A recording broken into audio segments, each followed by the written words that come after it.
Blood Myth: A Historical Account of the 1967 Daoxian Cultural Revolution Massacre by Tan Chen.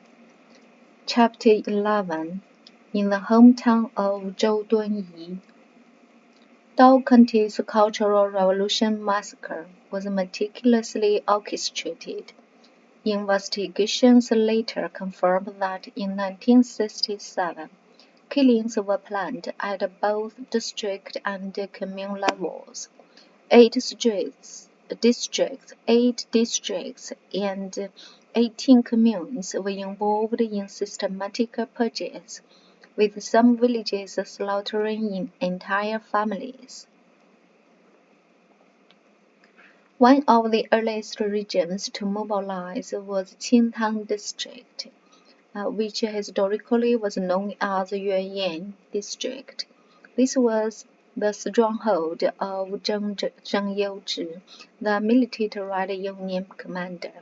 The district saw 269 deaths carried out in gruesome ways: gunfire, knives, drowning, explosives, and even fire. Located in western Dao County, Qingtang was not just another remote village.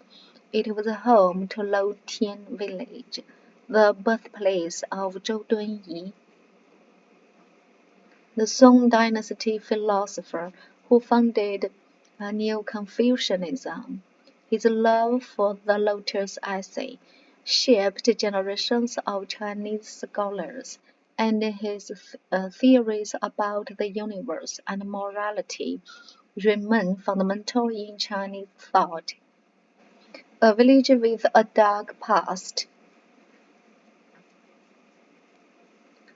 The investigative team began their interviews in Loutian, a place where history and tragedy intertwined. The journey there was breathtaking. The Yangtze River, crystal clear, wound through lush valleys and karst landscapes. Ancient mountains like Dragon Mountain, Jilin Ridge, and Dao Mountain surrounded the village, exuding an air of wisdom and peace. Even the names of landmarks, Great Awakening Bridge, Sacred Pulse Spring, Moon Cave, spoke of deep philosophical roots. But the beauty of Loutian hid a grim past. It was not untouched by the Cultural Revolution's violence.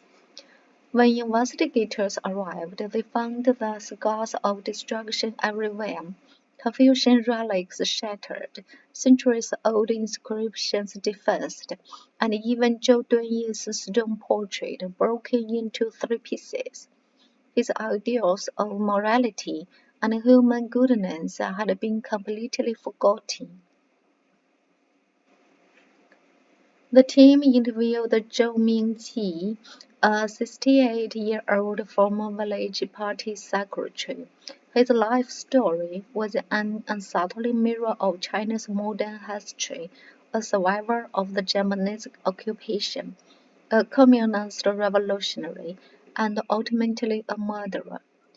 From survivor to executioner, Zhou recounted a harrowing memory from his youth. In 1944, Japanese soldiers raided his village, forcing over 1,000 people to hide in Black Rock Cave.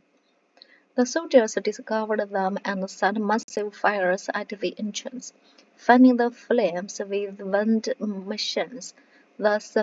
The suffocating smoke and heat killed over 400 villagers, including 87 from his own village. Zhou survived, but decades later, in 1967, he found himself on the other side of history. At a commune meeting, officials warned village leaders that the enemy was preparing an uprising. "We already have the knife at your throat," they declared. "Strike first, or be struck down." The words ignited a frenzy of paranoia. The words ignited a frenzy of paranoia. Zhou and his fellow villagers gathered that night and compiled a list of names, local landlords and former class enemies. They marched 9 people to the river, tied them up, and slaughtered them one by one. It was easier than killing a chicken, Zhou admitted bitterly. They did not resist. Only one man, a former rich peasant, pleaded for his children's lives. But we had already decided if we killed him, we had to kill them all. The 9 victims were not strangers. They were all descendants of Zhou Dunyi himself, his 25th and 26th generation grandsons. Years later, Zhou still suffered from the weight of his actions. I have done good things in my life, but I will never forgive myself for this, he confessed.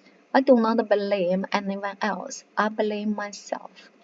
Reflections on a Lost Legacy. Standing on Great Awakening Bridge, looking at the ancient village once home to one of China's greatest philosophers, the investigators felt the crushing irony. A land that had once birthed moral philosophy had become the stage for one of the worst massacres in Dou County. A place that once preached virtue and wisdom had been drowned in blood and fear. Though the murderous relics of the Cultural Revolution had never been held in Lotian village, it had not been spared from its madness. In the years that followed, the village would be renovated into a tourist attraction, its historical relics restored and polished to perfection. But for those who knew his history, it was no longer the same. One of the investigators later reflected.